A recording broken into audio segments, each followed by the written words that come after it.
Right, everybody, how you going? Whew. Right, video for you. Right, restorations. Full restores now. I mean, people keep asking me questions. People keep mentioning it. You know, I get called about it. It's obviously still a hot topic, and so. But quite an unusual week, really. It's been a bit interesting. I've got some silly jobs out of it. I mean, I've had a bit of a list on, and I've cleared them up. I needed a starter of XJ6 out there. One of my mates were giving me hand what with me walking in that, but that's another tale. But anyhow, so I got stuck in, got underneath, got it off. And probably took me a few hours, but in all fairness, I got car on ramps. And it were easy to tackle. I could tackle it both ways, from underneath and from top, you know. So it was safe car as well. So it was a result. See, they're picking it up on Monday, so that's getting recon. Then also on this eel here, these are all tedious little jobs that are niggly. And anyhow, I did a head rail on screen, and it was like ratty as own. Client wanted it covered, and in fact, client comes down, gives me a hand on that on Friday, and so I thought, says, "Come on, let's get it done." So I gets it done, and gets it off. I guess I messed about. Well, last week I'd messed about with it, but added a bit of foam on, increased its size because it had a bit knocked off here, a bit cracked here. Because obviously everything got brittle, different sort of like vinyl that were wrapped then, and all been sanded up like Friday. And then I said I'm going to cover it, so it was a bit of a drag on, proper contact, spread a bit, pull round, proper had to pull it into shape, but looks 120% better. I mean, they're not Bill's best idea, are they? Have their overhang on the top. They could do another railing, but it's just what Jensen meant, so it's what he stuck with, you know. But it's another job gone. Like I say, I got a massive Fergie engine in here, another lad. They'd had a go at a rear crank seal. And the thing now you can do it on internet without like dropping end crank cap. Oh, wow. Wow, you know, I mean, that was just, that was something else. If they even remotely thought that were going to hold out, well, I don't know what was in people's heads.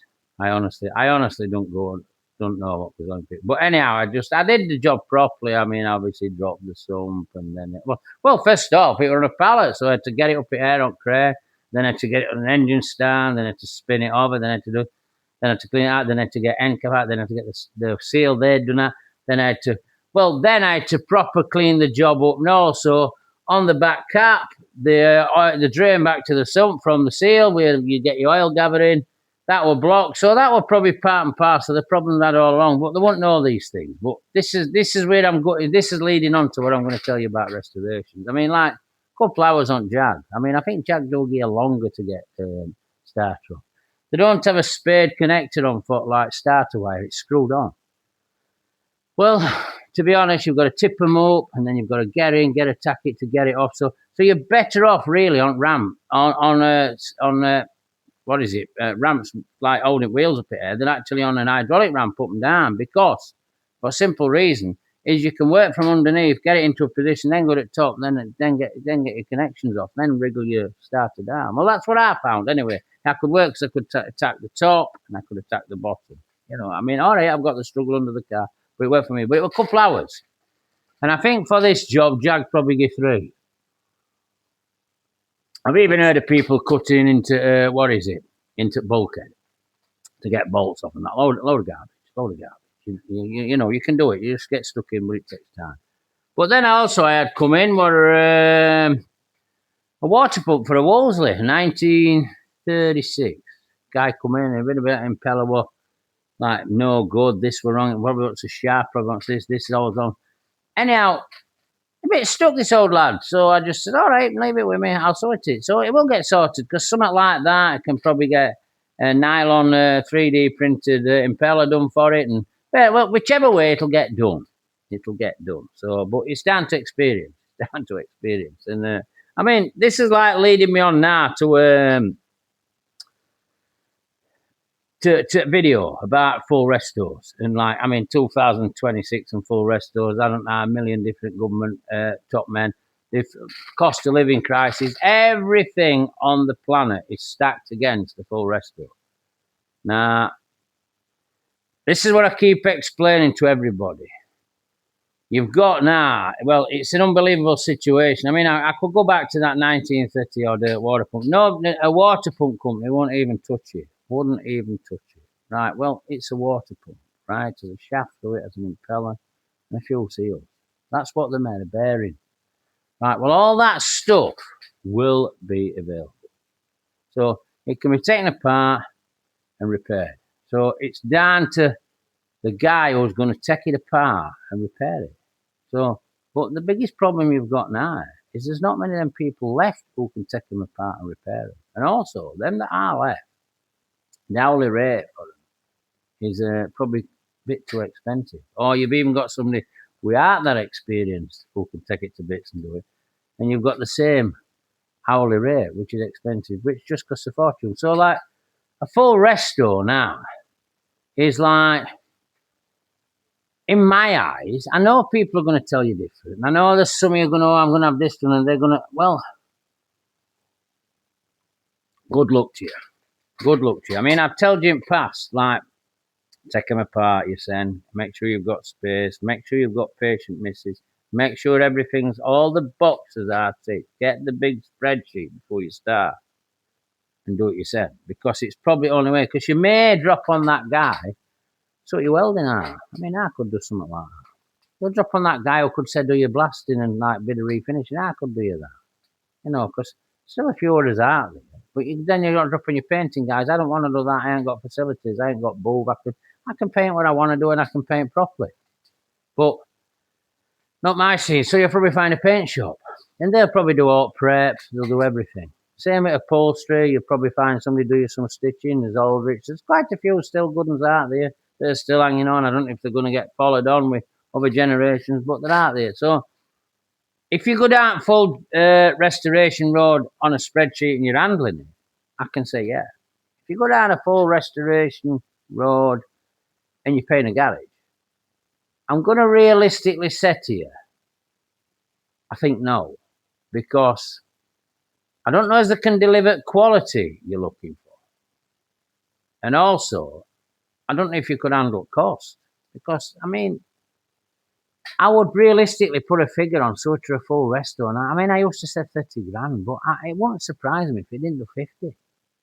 I'm not messing about. It don't matter what it is, you know, whether it could be that old Anglia beer or anything. I think that is the situation that you're in now. So I think in modern world, and like people have got to live, and people have got to like survive. Well, unless you've dropped lottery. I mean, don't get me wrong, there'll be these garages there who'll probably look after the super rich. Who'll tattle it. But you've got to, like I say, you've got to want lottery, because they'll have like project managers per car and all that. It'll be a different ball game, and there'll be hundreds of pounds an hour, you know, and they'll farm this out, farm that. It's probably doable, but costable, it's just not. You know, I mean, another issue you've got your parts issue that I've spoke to you before. I mean, I had this discussion last week with a guy, and I was referring to this this TR4 that I've done, and we had told at liners, we had to do this with engine, do that, do it over. Well, you saw it all. You saw it all. A lot of messing about, engineered to slice off pistons, this, that, all sorts of. But I thought I put a composite head gasket on because they tell me it were better. So when I bought composite head gasket, and then I went back to them to ask torque settings, they didn't know. So I thought, all right. So they were a better product that they were telling me, but they didn't know the torque setting. So then I spoke to somebody else who was a bit more in that field, and a bit more into them sort of cars, to be honest, Brian. And he gave me what he classed as a proper torque setting, and what to do and all that. And he said, go in one, don't come back and have another go. He'd tell me all things that. So that meant to me that guy had got experience in this field of these composite gaskets. And they were happy with the end result he got. But I were a little bit perturbed, or probably the word I'm looking for, is that this the person I bought it off couldn't give me information. And that's with everything now. That's like I've told you times many with parts. Like I'm waiting a choke cable on that TR4. Choke cable. Choke. Mate used to make them at Oiland. It's packed up now. I could have had one made. I could have took that one, had a new inner put in it, but he don't do it. I mean, it's horrendous that he don't do it, because he could, if he had somebody or young or one of the lads at Technova, he could have had technology to internet, and people would have been sending him cables 24/7, and he'd have just been sorting them out. You know, he'd probably been all right, but he probably didn't want that road, and neither did his family, so that's all gone. So, but that's that. But that's another thing I'm saying to you about you're not going to get your rest stores. Now, when we move, what is it, Prime Minister's house up to Manchester, whether we do all this, what is it, North, whatever, Powerhouse, or whatever they call, right, and whatever you're in, you know I'm from North. If you can't tell I'm from North, you know, I mean, my accent's pretty strong. I seem to sound a bit more Barnsley, even though I'm Mexborough, you know. But like, listen, but no matter what they say or what they do, it ain't gonna happen. I mean, you can tune into this channel, like I always said to you, and you're gonna see the big change now, because we're on edge of these, and it's all changing. You know, it's all changing. I've had to change direction because there's no serious future for me trying to do full restores, because I can't undertake them correctly. I can take a car to bits if it's all there, put it back together and get away with it for you. But I don't think you can fully afford that. And in the meantime, I've just got to keep my doors open, try and keep bills paid, and then I'm entertaining you through YouTube, which is a bit of a different way I'm going about it, but it's where I've had to go. So the simple answer is, to like people have been asking me, is a full restoration possible? Nah. Yeah, it's probably possible, but you can't afford it. And I don't think nobody can deliver quality that you're looking for. You know, just, I mean, just go back to that Jag starter, a few hours. Put your hourly rate what some could be. Some could be 100 quid an hour, 200 quid take starter off. You haven't got it done. You haven't got it back repaired yet, then you're putting it back on. That's not a resto, that's a starter motor. Simple starter motor. The head rail on this Healy, I bet it took me a couple hours to like glue it up properly and wrap it and stretch it, because you had to take your time. You had to be steady. You know, it's sort of job that you probably wanted to do on your own if you're messing with something in your house, you know, but it was part of that build, that it was something that the client wanted doing, so it had to be done. So, as I've just said 2 or 3 times, answer is probably no now. People will tell you different, but believe you me, weigh all the pros and cons up and be very careful as well, because the current climate is not a good financial climate, and some businesses could be teetering on the edge, and a bit of argy-bargy, a bit of messing about, slow payments and stuff like that could stop the job. Stop it altogether, 100%. So take care, everybody, and I'll give you a shout tomorrow. Thank you for listening. Cheers.